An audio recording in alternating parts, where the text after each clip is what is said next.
Finally, what got passed is 2018 law, which is the Protection of Transgender Persons' Rights Act. And while at that time there was a lot of opposition from the community to the bill because it did not fully capture the right to self-determination of gender identity. It did not fully capture that particular right. But what it did is encompass the idea of a transgender as a very broad identity. It included traditional identities like Jogta, Kinnar, Hijra, and Aravani. It also included trans man, trans woman, and included the intersex community as well. It's a very expansive understanding and a definition. So what this 2026 amendment does is narrows the definition down. It says transgender today means only traditional social identities such as Hijra, Aravani, Kinnar, and Jogta.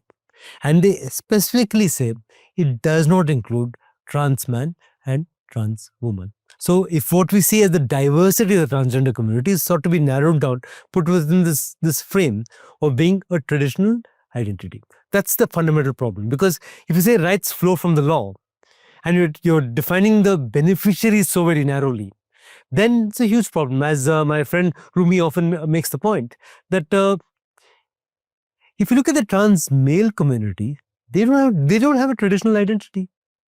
The trans women identity, trans women have some traditional identities. So the trans male community falls entirely outside the law. Again, the point is this, right? You recognize rights for a certain period of time, since 2014 onwards. Now we're taking those rights back.